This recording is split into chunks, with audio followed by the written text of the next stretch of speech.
I simply love what I get to do.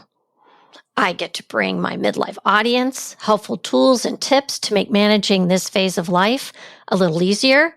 And I have the privilege to work with women to fulfill their goals of being healthier, stronger, and to feel more confident in their bodies.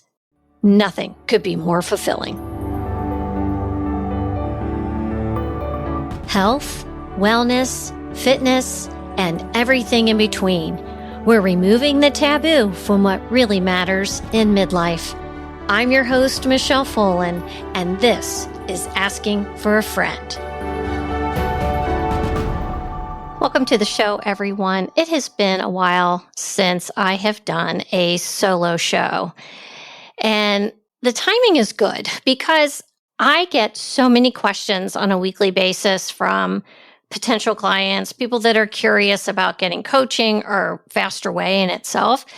And I thought I might take those most commonly asked questions and put them into a podcast because I figure if clients have these questions or potential clients have these questions, you may also have some of the same questions as well. And, making that big step to get coaching can be a big deal. And I know we as women sometimes want to be independent and we're not used to putting ourselves first. But taking that step and saying, I need help to do this because what I have done in the past isn't working is brave, right? You're saying, I'm putting this in your hands, help me out. So I am very empathetic to the fact that a lot of women have tried many, many things at this stage in the game to lose weight. My youngest client has been 27. My oldest client has been 74. But the bulk of my clients are 50 plus. And so with that comes some unique challenges. We are post-menopause, so we've got some different hormone issues that we're dealing with, particularly lower estrogen, higher cortisol. And that higher cortisol means we're going to deposit more weight around our middles. And I know that's so frustrating because you wonder, where is this coming from? And that's exactly where the bulk of it is happening. And we also may have some physical limitations. And that has really been something that I have had to dig deep on because either we haven't really had a regular fitness routine, or we have some injuries. Maybe we even have osteoporosis and we have some concerns around that. So I understand all of that because guess what? I am almost 61 years old. And actually, when this podcast airs, I may be 61 now that I think about it. And I too have osteoporosis. I have some physical limitations. So I don't want people to think that because I'm this Faster Way coach, that I don't identify with what you're dealing with. It does require some patience on my part, but I also ask my clients to be patient because we're not going to lose weight as quickly as we did when we were 34 years old. I'm really asking my clients to embrace the fact that we're going to put on some lean muscle. And you probably already know this, but muscle weighs significantly more than fat. We're going to have body composition changes that don't necessarily show up on the scale. And I have countless stories of clients who have lost 10, 12, 13 pounds, but lost 2 pant sizes or 2 dress sizes. So the timing is really going to be up to the individual person because it also requires some habit changes. They say on average, it takes about 66 days to adopt a habit. So it can be anywhere from 18 to 250 days, right? That's according to researchers. But let's say 2 months. So I do guarantee that even early on in the program, most of my clients feel so much better. They have more energy, they're sleeping better, fewer sugar cravings, and the weight will come off, I promise. But it will not happen overnight. Let's talk about the workouts first, because that seems to be one of the biggest questions I get. And like I said, there are quite a few clients that I've had over the last months that don't work out regularly or haven't had a regular workout routine. So starting something like this can feel very intimidating. They're not comfortable in a gym, and lifting weights is something that's foreign to them. And when you look at the faster way workouts, you've got 3 people up there doing them.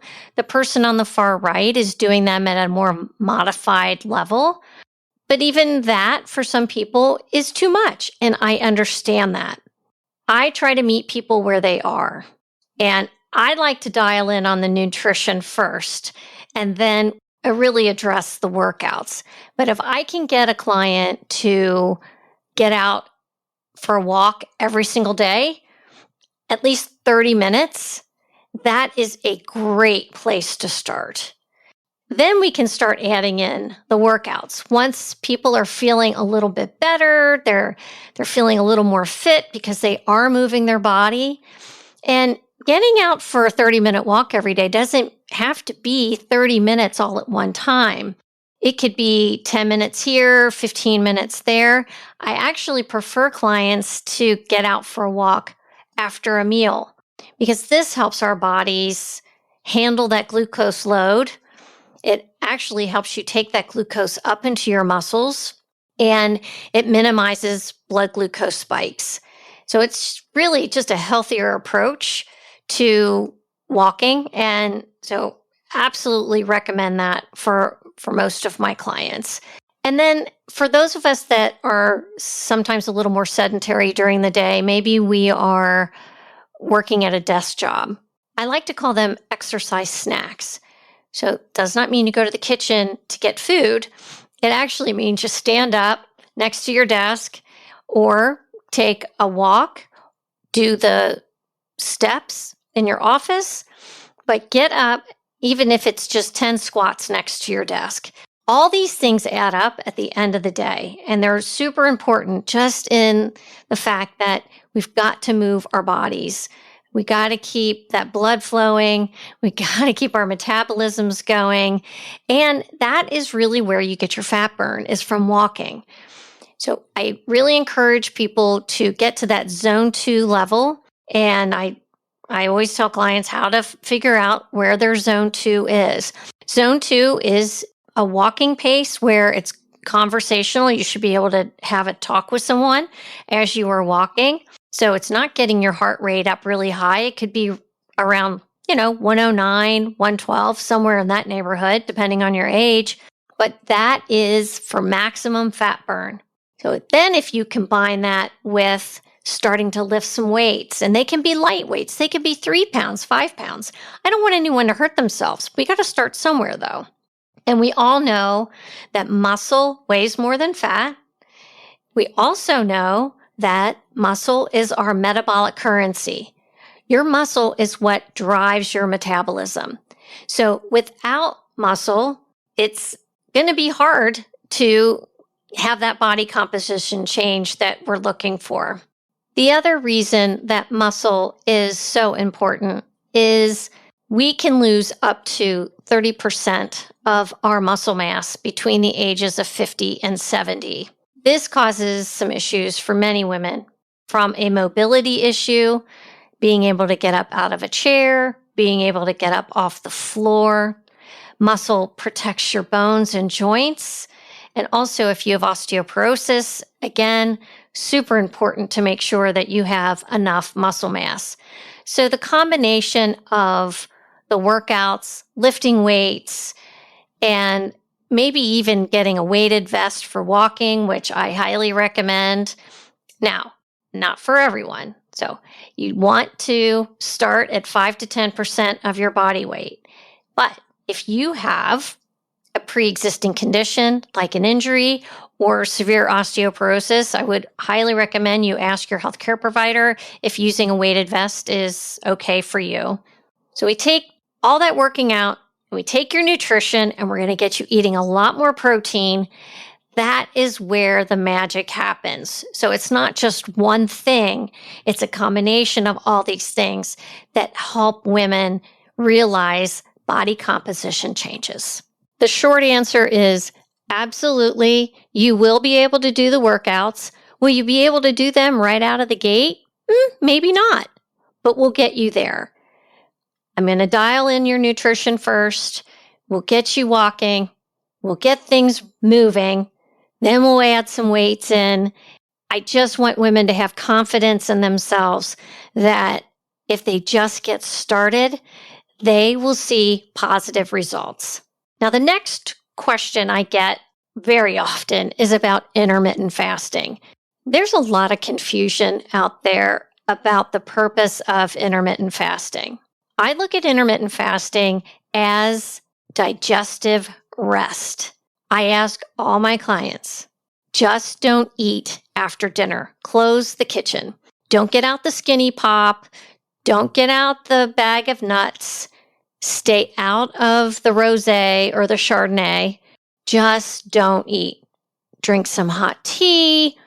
Have, a glass of sparkling water. Let's just not eat after dinner.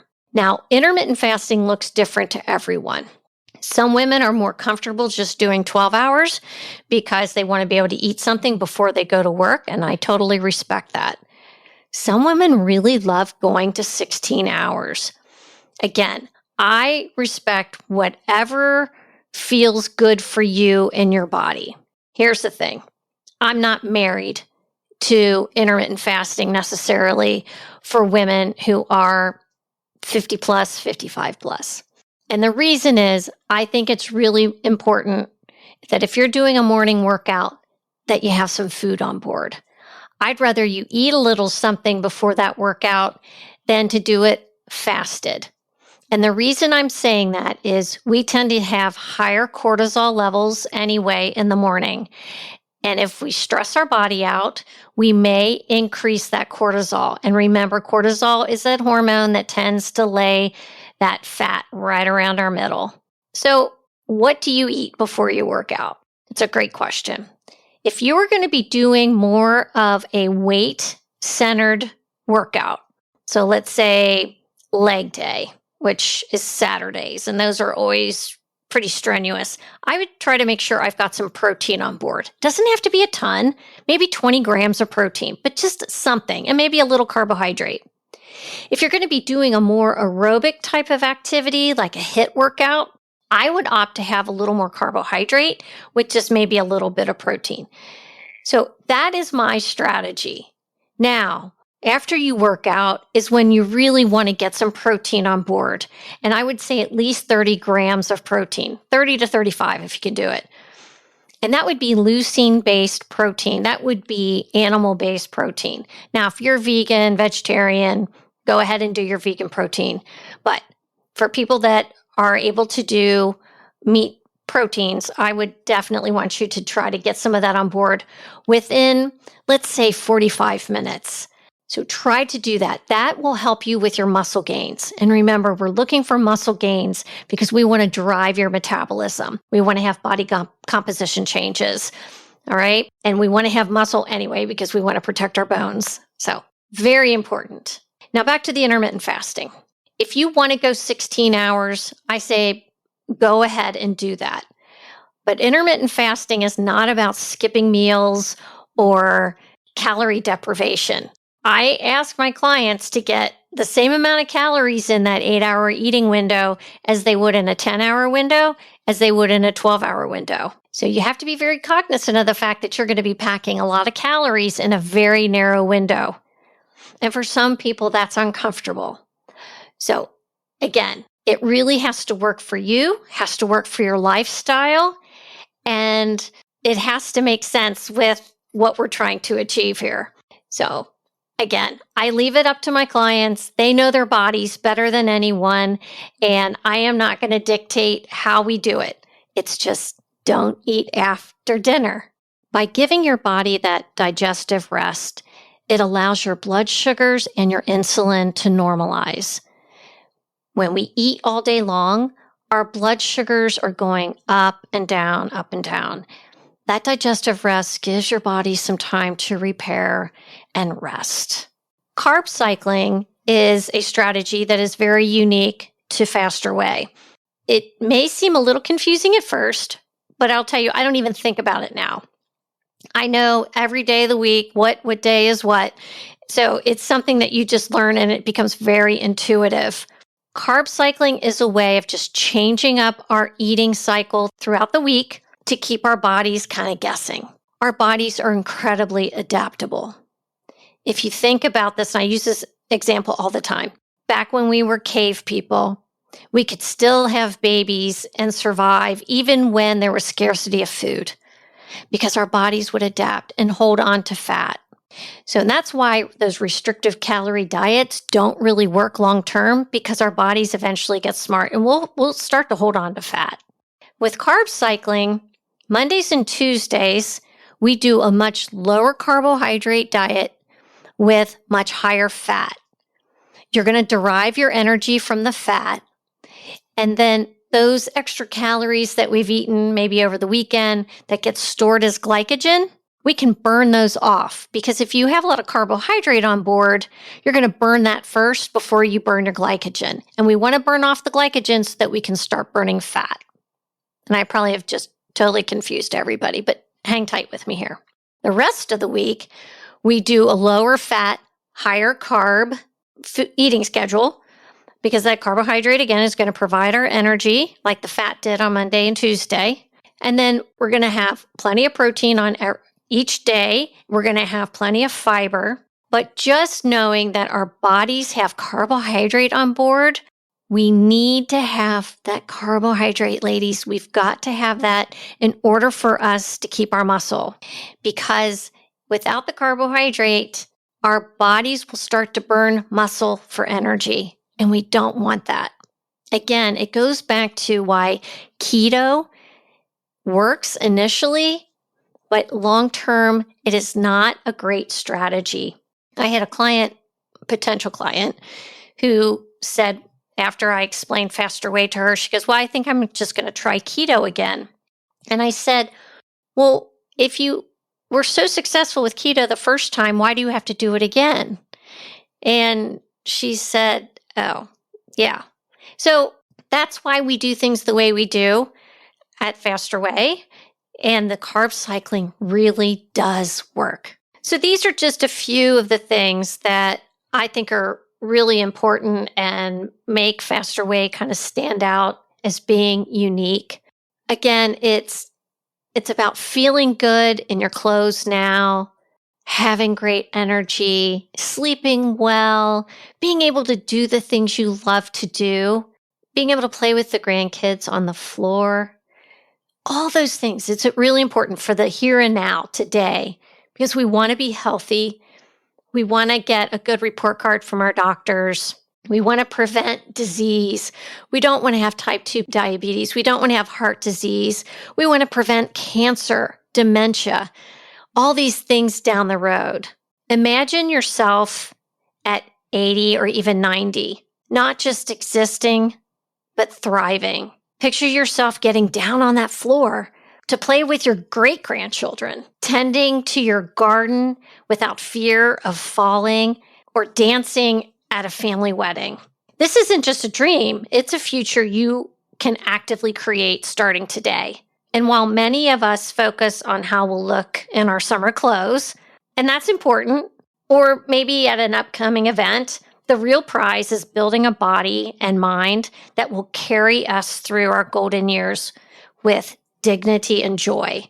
At 50 plus, we've gained wisdom about what truly matters in life. And now is the perfect time to channel that wisdom into caring for our future selves. The strength and mobility you build today are investments that will compound over decades, just like a well-planned retirement account. Think of the women you know in their 80s and 90s. Some struggle with basic tasks, while others remain vibrant and independent. The difference often lies in the choices they made decades earlier. Your body is remarkably resilient. and it's responsive to positive change, even if you haven't exercised in years. Every walk you take, every strength training session you complete, every balanced meal you eat, these aren't just about today's health. They're your love letters to your future self. Promises that you'll be there, truly present and capable for life's precious moments decades from now. Starting today doesn't require dramatic changes. Perhaps it begins with a 10-minute daily walk, gentle stretching while watching television, or choosing to take the stairs instead. Maybe it's joining a woman's exercise class where you can build community while building strength. The key is to begin somewhere, anywhere, knowing that your 90-year-old self will look back at this moment with profound gratitude for the gift that you've given her, the gift of movement, independence, and vitality. This was your pep talk. This was your pep talk to take some action today. Even if you don't sign up for Faster Way with me as your coach, I want you to do something positive for yourself today. Take the walk. Take the stairs. Make yourself something nutritious to eat. Ditch the sugar. Small changes, big benefits. I'm here for you. I'd love to work with you. Reach out, DM me, or send me an email. I'm always here for you. Thanks for tuning in. Please be sure to subscribe and rate the podcast. And if you listen on Apple iTunes, be sure to leave a review. This helps the podcast find new listeners and grow. Thank you.